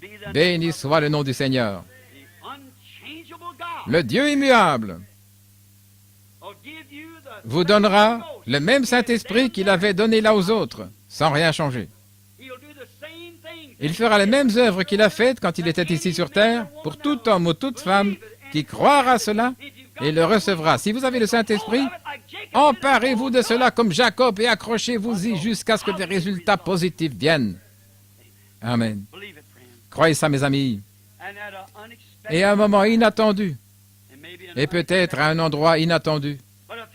Mais s'il le fait à un endroit inattendu, à combien plus forte raison le fera-t-il ce soir dans un lieu où c'est attendu, où nous nous attendons à voir la chose arriver? Inclinons la tête juste un instant.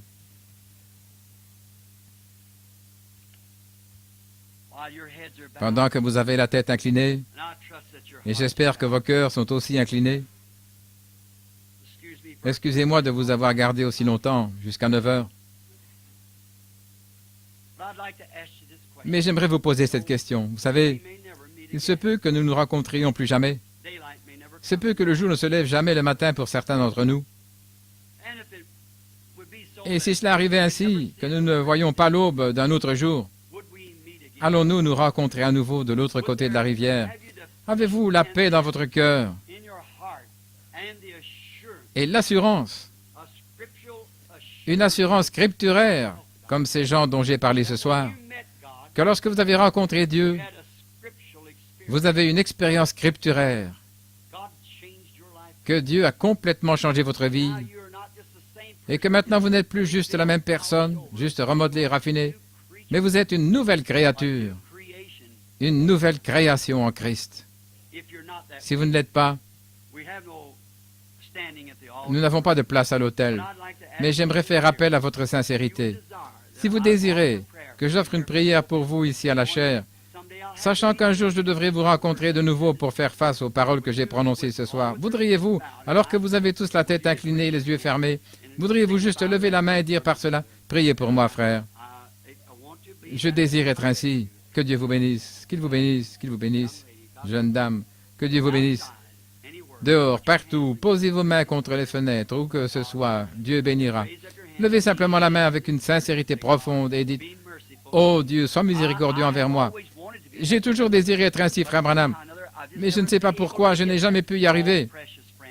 Oh, précieux ami, ne voulez-vous pas vous emparer de quelque chose? Croyez-moi en tant que son serviteur.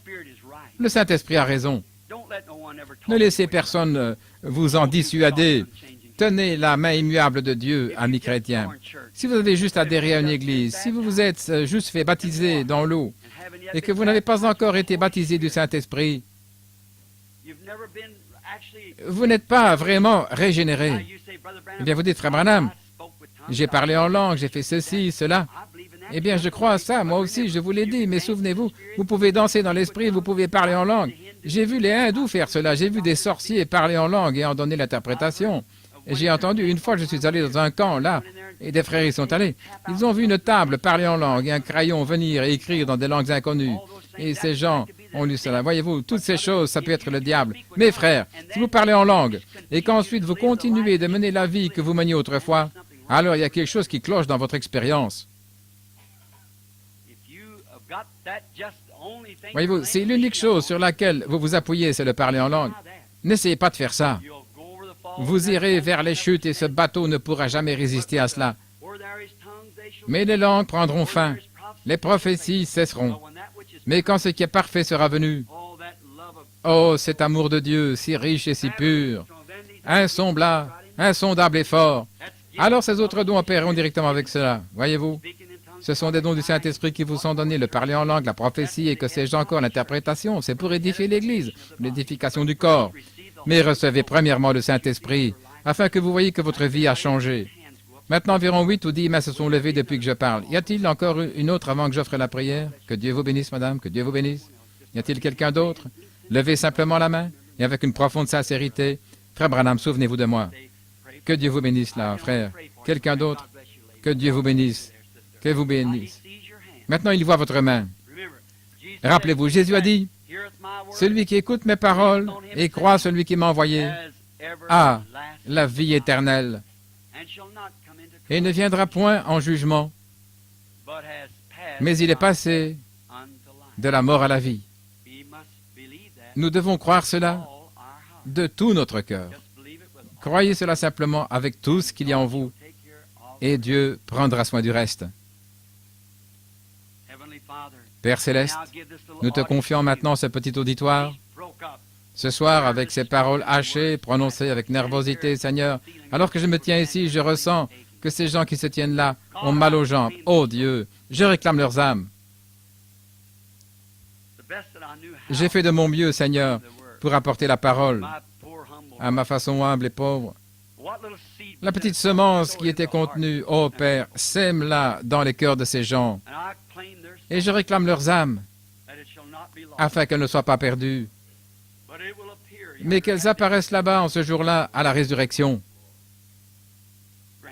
Accorde-le, Seigneur. Tu es Dieu. Il n'y a aucun autre Dieu en dehors de toi. Les païens ont des statues. Nous avons un Dieu vivant, le seul vrai Dieu vivant. Nous pouvons nous représenter ton être, Père, assis là dans l'éternité, des millions de fois plus brillant que 10 milliards de soleils. Oh Dieu, brille, tu as pu créer des mondes, placer le grand système solaire dans l'univers et ensuite descendre pour sauver un pécheur. Et être assez intéressé pour être ici ce soir dans ce petit tabernacle avec ces chrétiens. En effet, Jésus nous a donné la parole qui dit, « Là où 2 ou 3 sont assemblés en mon nom, je suis au milieu d'eux. » Maintenant, sauve ces gens, Père. C'est tout ce que je sais te demander et je crois que tu exauceras ma prière. Et je prie que demain, sans faute, ils soient à l'église et prêts pour le baptême, même encore ce soir s'ils n'ont jamais été baptisés. Et je te prie de les remplir du Saint-Esprit, qu'ils s'attachent à cette vraie vérité de Dieu, jusqu'à ce que la mort les libère. Je prie au nom de Jésus. Amen. Maintenant, l'auditoire, je vais poser une question de façon solennelle et sacrée. Dans quelques instants, nous allons terminer. Comme je l'ai dit, il se peut que nous ne nous rencontrions plus jamais, j'espère que oui. Mais n'oubliez pas, nous devrons rendre compte pour cette soirée, quand nous arriverons au jugement. Il me faudra rendre compte de ce que j'ai dit, de ce que je fais. Il faudra rendre compte de tout à Dieu. Et si je suis trouvé coupable, vous savez ce que sera mon sort. Je préférerais que je meure pécheur, mais que je ne meure jamais étant séducteur. Que je sois véridique et honnête. Maintenant, regardez. Si Jésus-Christ est le même hier, aujourd'hui, éternellement, et je prie que ceci, et maintenant je ne suis pas sûr qu'il le fera. En effet, ceci n'est qu'un petit auditoire de gens, et il y a des gens debout, et c'est le moment, j'ai dépassé de loin l'heure. Ce sera difficile de faire passer ici une ligne de prière, mais je vais prier pour vous dans l'auditoire. Mais je prie que Dieu vous donne quelque chose sur lequel vous pouvez poser les mains, comme ce qu'avait Jacob, quelque chose que vous n'avez jamais eu, quelque chose sur lequel vous pouvez poser les mains. Maintenant, à vous qui êtes là et qui souffrez, je vous ai parlé d'un ange qui est descendu et qui était Dieu manifesté dans un corps humain, qui se manifeste en nous, si nous sommes des croyants. Et puis, alors qu'il avait le dos tourné, Sarah, il comprenait ce que Sarah disait et faisait dans l'auditoire. Alors un jour, pour rendre cela plus clair pour vous, il traversait une foule de gens. Et il y avait une petite femme qui probablement était aussi déçue que n'importe qui ici. D'habitude, hier soir, nous étions un peu agités, nous avions tant de gens pour qui il fallait prier. Nous avions demandé au jeune homme d'aller distribuer des cartes de prière pendant que je prêchais encore. Et ainsi, quelquefois, les gens font sans cesse des va-et-vient et vous voulez tous aller à l'école du dimanche. Quelqu'un m'a parlé dehors, il a dit libérez les gens tôt parce que ces gens doivent effectuer de longues distances et revenir pour l'école du dimanche. Je veux tenir cette promesse. Et j'ai dit je vais le faire. Maintenant, l'essentiel est de s'emparer de quelque chose de réel. Combien croient que Jésus-Christ est le même hier, aujourd'hui, éternellement? Alors, si je vous disais que l'esprit de John Dillinger est venu sur moi, ma présence quelque part serait un danger. J'aurais des pistolets, je serais un hors-la-loi. Si je vous disais que l'esprit d'un grand artiste était sur moi, vous attendriez à ce que je peigne des tableaux comme le ferait cet artiste. Si je vous disais avoir l'esprit de Houdini, le spécialiste de l'évasion, vous attendriez à ce que je fasse les choses qu'il a faites. Si je vous disais que l'esprit d'un grand musicien était sur moi, vous attendriez à ce que je joue cette touche d'une certaine façon parce que son esprit est sur moi. Voyez? Et si je vous dis que l'esprit de Christ est sur moi, alors je ferai les œuvres de Christ. Christ a dit que Dieu était en lui. Dieu était en Christ, réconciliant le monde avec lui-même. Nous savons tous que Dieu s'est représenté en Christ pour réconcilier le monde avec lui-même. Il était Emmanuel. Jésus a dit, ce n'est pas moi qui fais les œuvres, c'est mon Père qui demeure en moi qui fait les œuvres. Et alors qu'il passait avec ce même esprit en lui, une petite femme a touché le bord de son vêtement. Eh bien, il n'a pas senti cela physiquement. Vous savez qu'il ne l'a pas senti, certainement pas. Le vêtement palestinien, pour quiconque le connaisse, avait un vêtement dessous et une robe ample pendant comme cela. Donc, il n'avait pas du tout touché. Il n'avait pas du tout senti cela. Il y avait du monde autour de lui. Mais elle a touché son vêtement par la foi. L'aveugle Bartimée a touché son vêtement un jour, là, à la porte. En effet, il n'avait jamais entendu ce cri. Certains disaient, « Hé, toi qui as ressuscité les morts, il y en a tout un cimetière plein ici, viens le ressusciter » pour se moquer de lui. Et les sacrificateurs et les autres, « Viens faire ici, viens faire cela. » Il n'a jamais dit un mot. Mais un mendiant aveugle.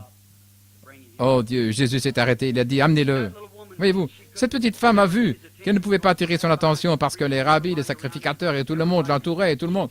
Elle a touché son vêtement et Jésus s'est arrêté, il a dit, « Qui m'a touché ?» Et Pierre l'a pratiquement repris, il a dit, « Qui t'a touché? Mais tout le monde te touche. Pourquoi dire une pareille chose? » Il a dit, « Mais j'ai connu qu'une vertu, une force est sortie de moi. Quelqu'un avec une touche particulière. » Il a parcouru du regard l'auditoire jusqu'à ce qu'il trouve la petite femme. Et quel était son problème? Elle avait une perte de sang. Et si elle avait assez de foi pour toucher Dieu, que cela a une réaction sur Jésus.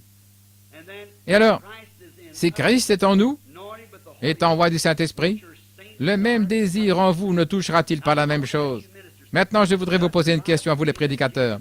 La Bible dit-elle que Jésus-Christ est le souverain sacrificateur maintenant même qui peut être touché par le sentiment de nos infirmités? Est-ce juste? Combien savent que c'est la vérité? C'est la Bible qui le dit, le Nouveau Testament. Il est maintenant le souverain sacrificateur qui peut être touché par quoi? Le sentiment de nos infirmités. Eh bien, comment alors saurez-vous que vous l'avez touché? S'il est le même hier, aujourd'hui et éternellement, il agira comme il l'a fait hier. Est-ce juste? Eh bien maintenant, il n'a pas de main sur la terre, sinon les miennes et les vôtres. Sa voix sur la terre est la nôtre. Nous lui avons donné notre voix. C'est pour cela que nous prêchons l'Évangile. Nous croyons que ce n'est pas nous. Nous sommes inspirés pour prêcher ces choses. Le Saint-Esprit parle à travers nous. Voyez-vous, nous ne croyons pas que nous soyons capables de faire cela. Certainement pas. Je sais que je n'en suis pas capable, et nous le savons. C'est l'inspiration du Saint-Esprit. Ainsi, si un homme prêche quelque chose de contraire et qu'il renie la parole, alors comment le Saint-Esprit peut-il écrire la parole puis se retourner et renier cela à travers un homme? Il ne peut pas. Ça doit être la parole, ça doit sortir exactement tel que c'est écrit. Or, s'il est le souverain sacrificateur, prenons cette seule écriture, s'il est le souverain sacrificateur qui peut être touché par le sentiment de nos infirmités, alors le seul moyen par lequel vous pourriez savoir s'il est le même hier, aujourd'hui, éternellement, il agira exactement comme il le fit quand cette femme l'a touché. Et alors, si je suis son serviteur et que son esprit est en moi, vous pouvez toucher son vêtement où que vous soyez. Mon vêtement ne change rien, je suis un homme, un pécheur sauvé par grâce. Et ce n'est pas plus que votre femme, votre mari ou votre frère, qui que ça puisse, votre pasteur, nous tous, nous sommes les mêmes. Mais lui, il est le souverain sacrificateur. Moi, je ne suis pas le souverain sacrificateur, c'est lui qui l'est. Si vous me touchez moi, ça ne fera aucun bien. Mais le toucher, lui, fera quelque chose.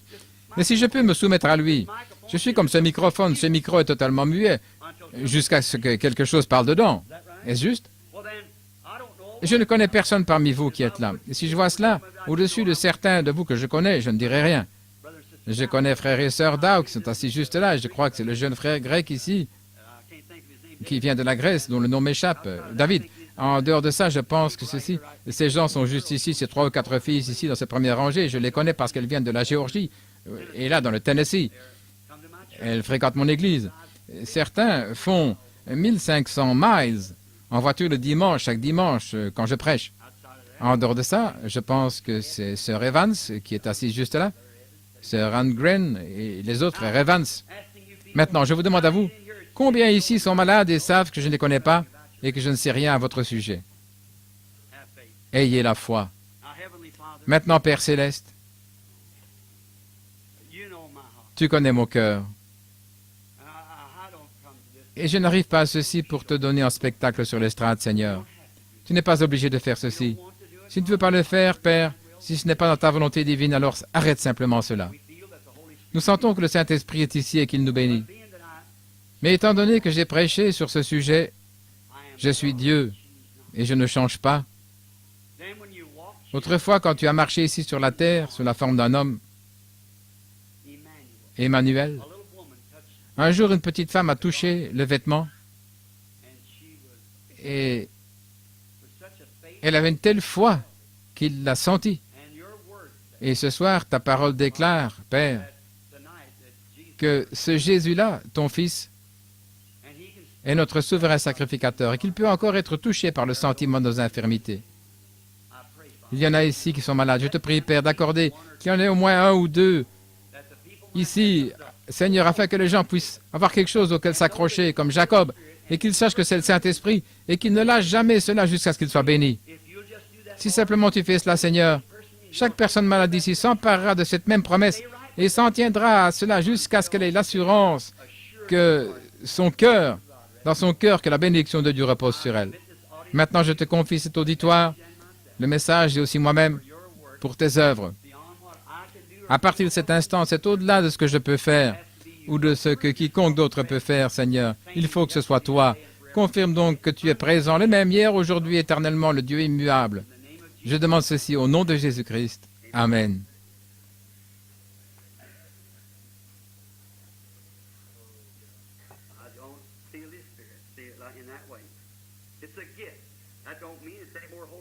C'est un don qui accompagne le Saint-Esprit pour vivifier la parole. C'est le don qui accompagne le Saint-Esprit, qui fait vivre la parole. S'il le fait, vous n'avez pas à vous inquiéter. C'est la parole rendue manifeste. C'est la parole rendue manifeste. Maintenant, je voudrais simplement que chacun de vous médite sur ceci dans son cœur. Méditez tout simplement là-dessus. Vous n'avez pas besoin de prier à haute voix. Dites, Seigneur, je suis certain que Frère Branham ne sait rien à mon sujet. Il ne connaît pas ma maladie, il ne sait rien de moi. Et je n'essaie pas de toucher ce ministre, mais il nous a dit si clairement que tu étais le souverain sacrificateur, et je l'ai lu. Et je te demande d'accorder qu'il me parle comme Jésus parla à la femme qui toucha son vêtement. Ou bien, si vous n'êtes pas malade, dites, Seigneur, permets que... J'ai toujours été un peu sceptique à ce sujet, au sujet de tout ce qui est surnaturel, mais j'aimerais vraiment avoir quelque chose sur lequel je pourrais poser ma main. Accorde donc qu'il parle à un tel qui est ici. Je prie pour lui ou pour elle. Permets cela. Permets qu'il parle comme cela, je croirai. Cela éloignera tout cela de vous. Ce sera quelque chose sur lequel vous pourrez poser vos mains, comme Jacob, et dire, c'est ça. Une fois, il a saisi Dieu, il a dit, ça y est, je peux tenir cela. Cela vous amène-t-il tous à croire? Si c'est le cas, levez la main et dites, suscite simplement la foi en moi. Partout, si je peux voir cela être fait. Que Dieu vous bénisse. Je ne dis pas qu'il le fera. J'ai confiance qu'il le fera.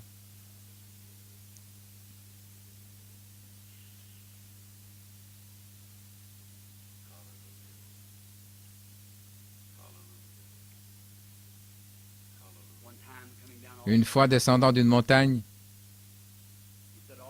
il a dit au père du garçon épileptique, tout est possible si seulement tu peux croire, si seulement nous pouvons croire.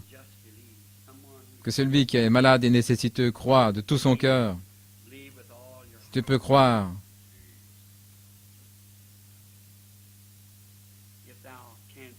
Si vous pouvez croire, tout est possible.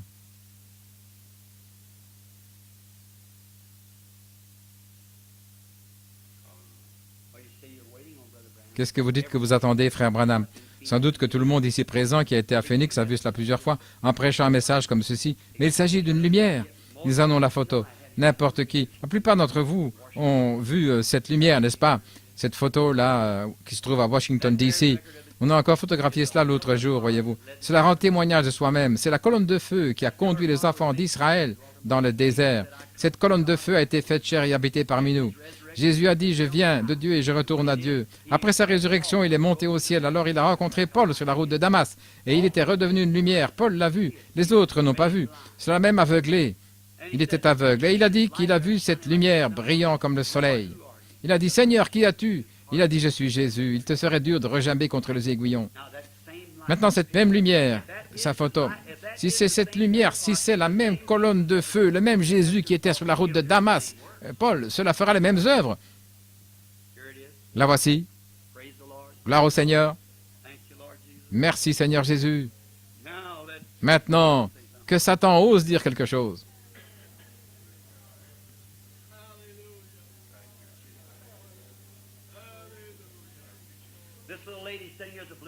Cette petite dame assise là avec une robe bleue qui souffre de la sinusite, qui prie, croyez de tout votre cœur et cela vous quittera. Allez-vous croire? Très bien alors, vous pouvez recevoir cela. Je n'ai jamais vu cette femme, je ne l'ai jamais vue de ma vie. Ces choses sont vraies, n'est-ce pas, madame? Si c'est le cas, agitez la main. Vous priez pour cela en disant, Seigneur, ayez la foi. Voici une charmante petite dame assise juste là derrière, portant un petit col de fourrure ou quelque chose de ce genre. Voilà cette lumière. Ne pouvez-vous pas la voir suspendue au-dessus de cette femme? Cette femme est dans un état grave. Je ne la connais pas. Je ne l'ai jamais vue de ma vie. Si nous ne connaissons pas, levez la main. Écoutez, n'est-ce pas vrai? Une sensation très étrange vous environne. Une sensation très douce et très humble. C'est cette lumière.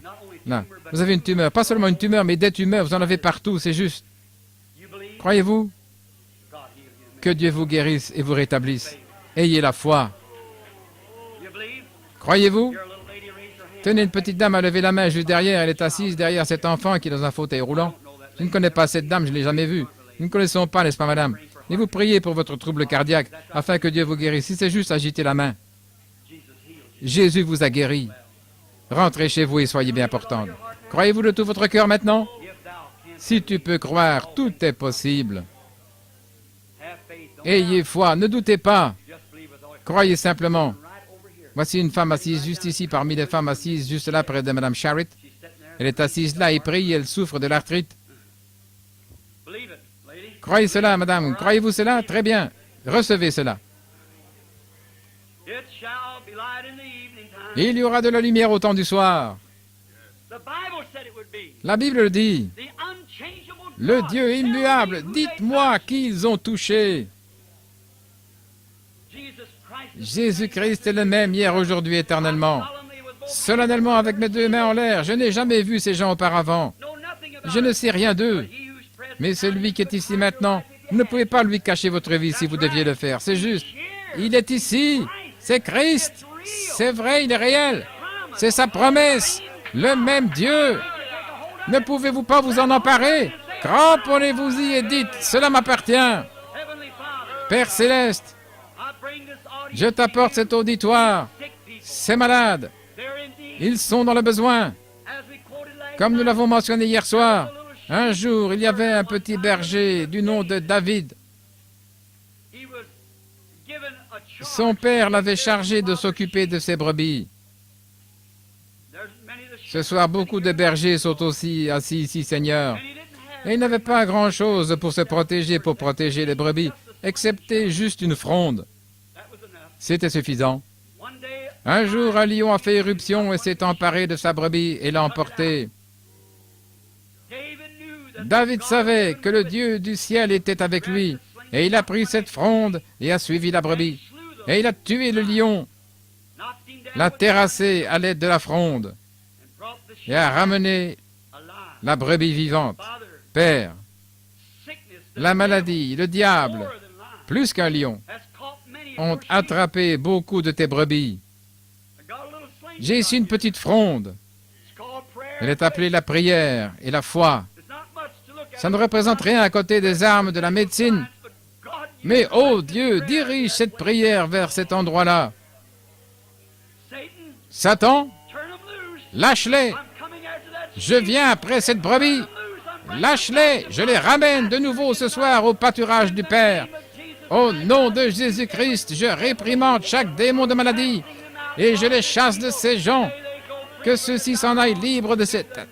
Au nom du Seigneur Jésus-Christ. Vous tous qui croyez à votre guérison, levez-vous et dites, j'accepte maintenant ma guérison. Je pose mes mains sur ceci, c'est-à-dire Christ, et je crois cela de tout mon cœur.